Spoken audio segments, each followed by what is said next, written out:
Before we even begin, this isn't just another court hearing. This defendant is on his third bond violation. Yes, third.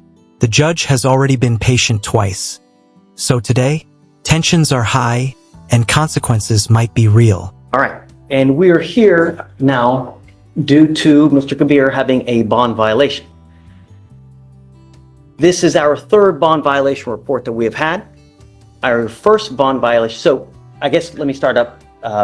Mr. Kabir is charged with driving while intoxicated. He was ordered as a condition of his bond not to consume alcohol.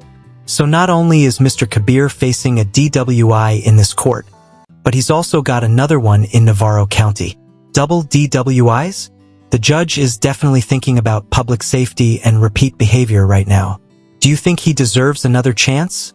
Or is enough enough? Illegal drugs or unprescribed controlled medication. State, does he have a DWI open elsewhere to refresh my memory, please? Mr. Salinas, did he not have a DWI? He currently, yes, Your Honor. He has an open DWI where? In Navarro County. So we put conditions on him. I can't. Please, Felicia. The most recent ones, Judge, or there's been a few that we've amended over time? What are the current conditions now?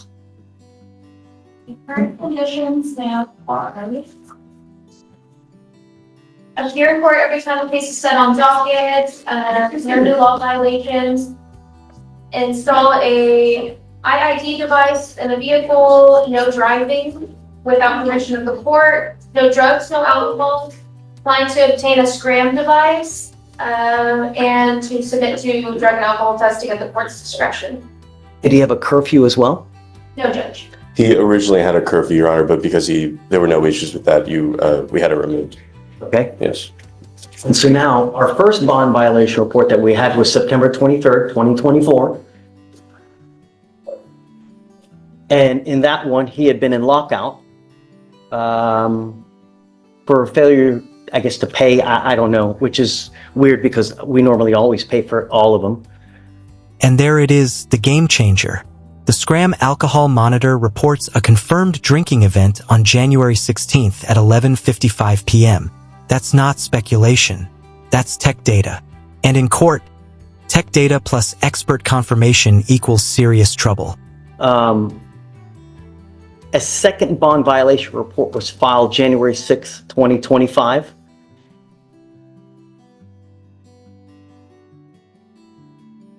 Where I guess he was in lockout again because due to no recalibration of the device.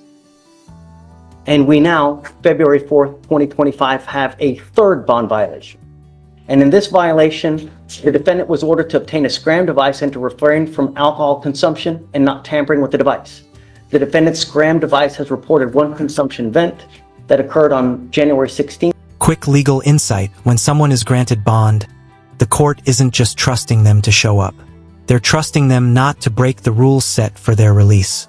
Violating those conditions, especially repeatedly, gives the judge legal grounds to revoke bond entirely. Of 2025 at 11:55 p.m.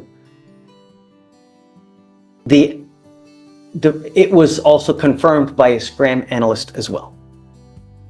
Correct? Yes, Judge. Okay. So, Yes, Your Honor. So, yes. So to begin with the first amended order for pretrial, so if the state wants a copy, I have a copy to show them, but Thank you. sure. So, Your Honor, just going to the very first order. The defense is trying hard to argue. Yes, the SCRAM device was malfunctioning before, so how do we know he was drinking? But the judge isn't buying that logic. Why? Because when the device works and it records alcohol, intentional or not, it's still a violation. As Your Honor just noted, usually agency fees are waived for that. However, the box on that for saying that the fees were waived, I believe, were not checked on that. Further, Your Honor, the main purpose here for your determination of giving someone bond in the first place is to establish that they come back to court. So are they a flight risk? And then also, are they a danger to the community? Now, Your Honor, if an interlock device is in lockout on a vehicle, it doesn't start. No one's driving that vehicle specifically. There's no way that they can. I could call a witness to testify that, but I know that you But that doesn't are aware of excuse you that. from violating the conditions.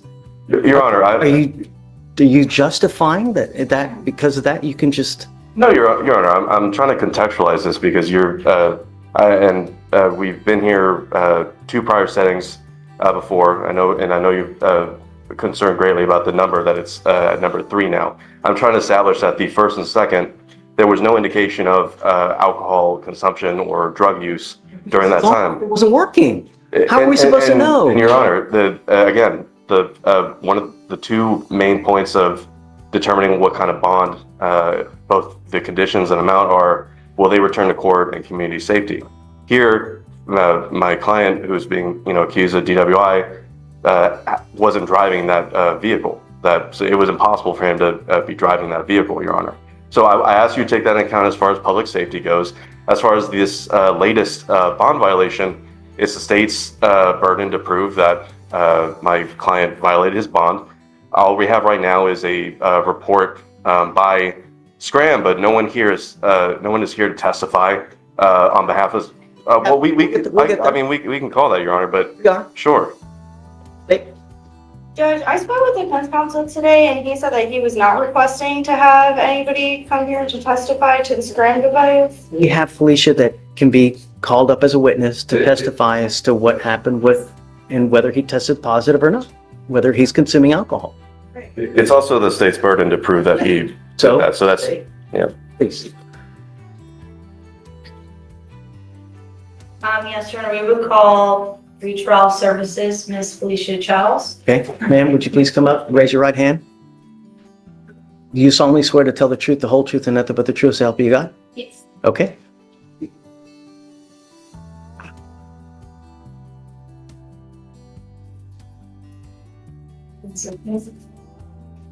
So you have first amended order, and then second, third amended retrial supervisions, and then the fourth. So referencing the fourth amended order for pretrial supervision and bond conditions, what I'm showing you, do you recognize this? Yes. Can you tell us what this is and what are the conditions that are checked? These are, Sorry, could you repeat what you just said? sorry, I said I don't know if she needs that. It was an extra paper. Okay. I just want it on the record. Sorry. Thank you. That's all right. Yes, these are pretrial bond conditions, and these are listed as appear in court every time the case is set on docket unless the judge waives appearance. No new law violations, install ignition interlock within the vehicle, no driving without permission of the court, no drugs, no alcohol, and then to obtain, we do have a curfew of 9 p.m. to 6 a.m. and then a SCRAM device to be installed. And so what we're showing you is what's been marked as State's Exhibit 1, and we'll tender this to defense for any objections. No objections. Be admitted as one.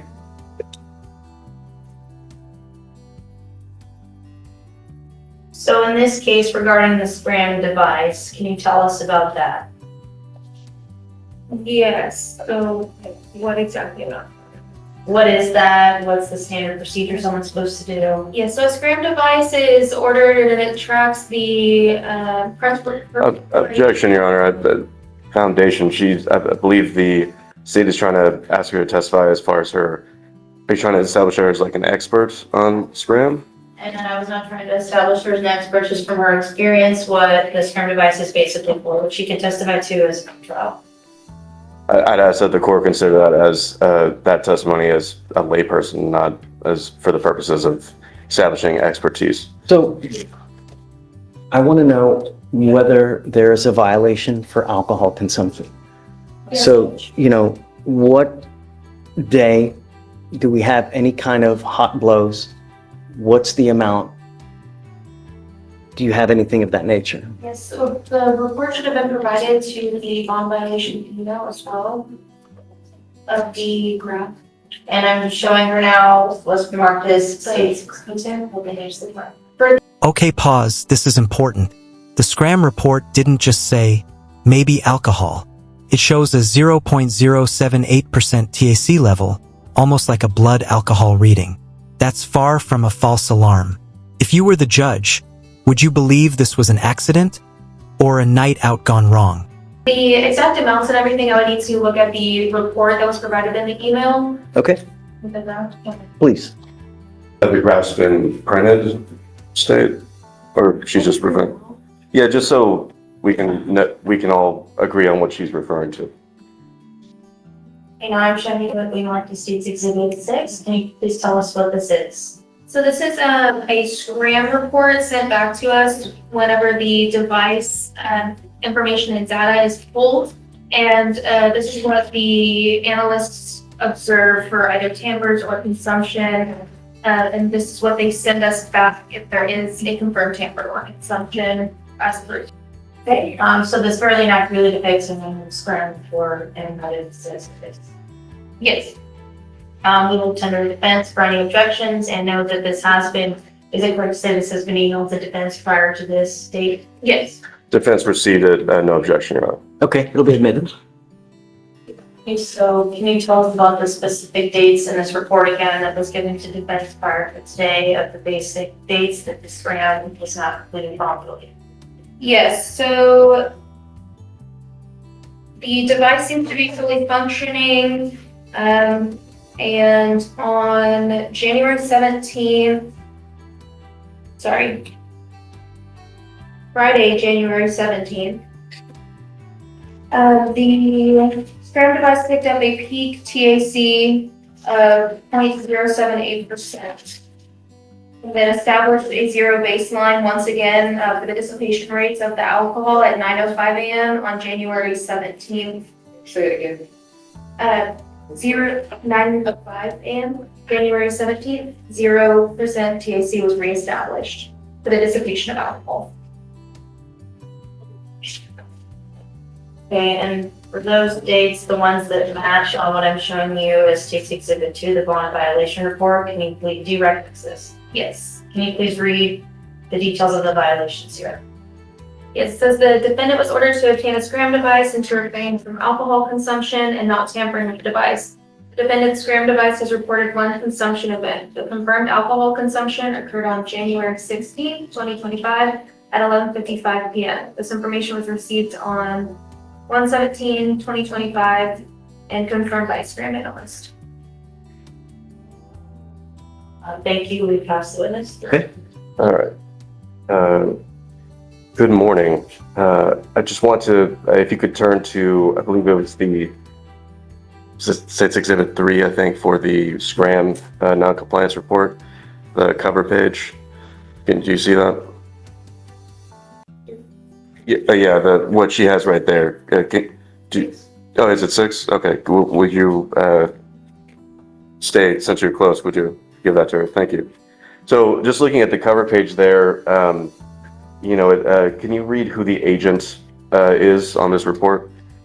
Justice Turner. Are you Justice Turner? No. Have you consulted with Ms. Turner about this report? Through the emails, yes, for the bond violation report and the. What exactly did those conversations include? The entire. So number that was provided. let me. Sorry, that was a poorly phrased question. I'm sorry, I No, don't understand. that's my fault. Don't worry about it. My question is, did she consult with you when compiling this report?